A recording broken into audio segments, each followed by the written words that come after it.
So one of the last cards of the Major Arcana for this Shadow Work with Tarot series that we're going to look at is the Hierophant. Now, this card isn't traditionally thought of perhaps as negative, although it is a card that people often choose to change the name of when they're creating their own tarot decks. And I'm including it because of the life-changing challenge that I feel this card presents to us when it shows up. The Hierophant is the birth card of Tauruses. So this is a card that I have intrinsic knowledge of in my life experience, and that I really feel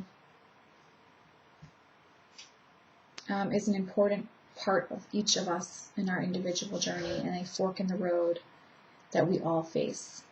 Venus is a ruling planet of Taurus people and also of the Hierophant when it shows up. And so there is an aspect of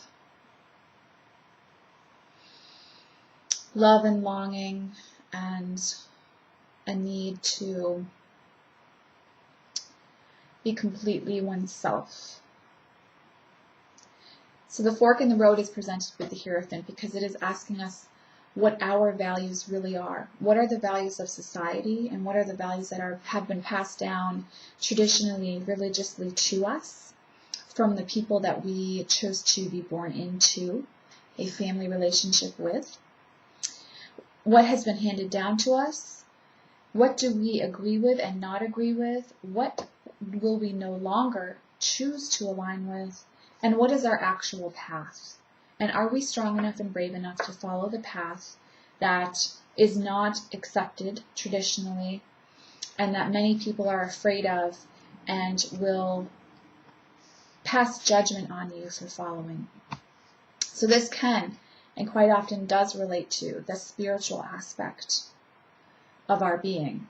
Are we going to follow a traditional religious path that's not working for us? Or are we going to follow our own spirituality and therefore really have the greatest level of responsibility because we are in charge of our own spiritual growth and our own actions based upon our spiritual beliefs?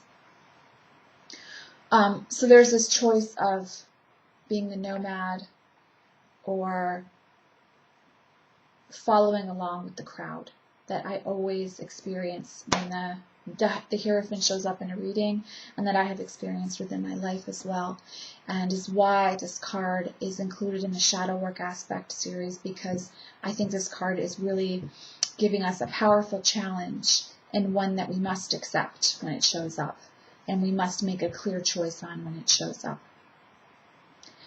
There's an aspect of there being a teacher as well.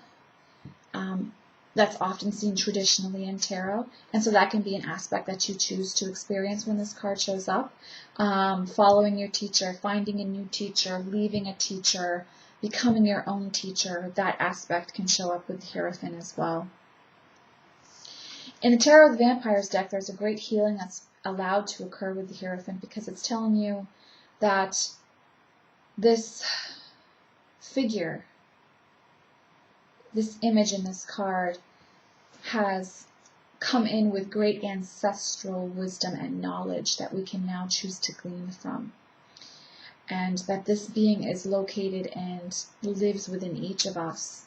And therefore this fount that we are drawing up, this fount of wisdom that we're choosing to glean from and draw upon, is really something that's accessed within ourselves and is deeply powerful. And so I find that to be a very healing message that the Hierophant offers us, and that we can engage with and therefore step boldly out into our own way of being, our own true sense of ourself, not needing someone else to tell us what to do and every step to take, and presenting us with a completed structure that makes sense to everyone else around us, but may not be the path of our hearts. So the Hierophant is us stepping into a real role of, again, power and teaching for ourselves and possibly for others along the line. So that's why the Hierophant is included in the Shadow Work series.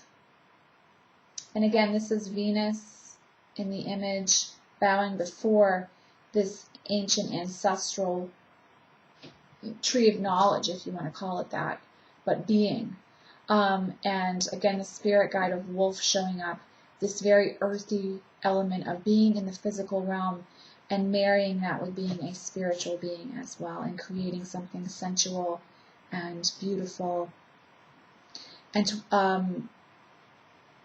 an identity that brings us great fulfillment and joy and bliss. So I always think of Joseph Campbell telling us to follow our bliss when it shows up. So I hope that if you're learning about the Hierophant, this has brought you a perspective that gives you something to think about and perhaps changes the, in some ways, in some small ways, the traditional meaning of this card for you. I thank you all for watching, and I'll see you in the next video in the series. Take care. Bye.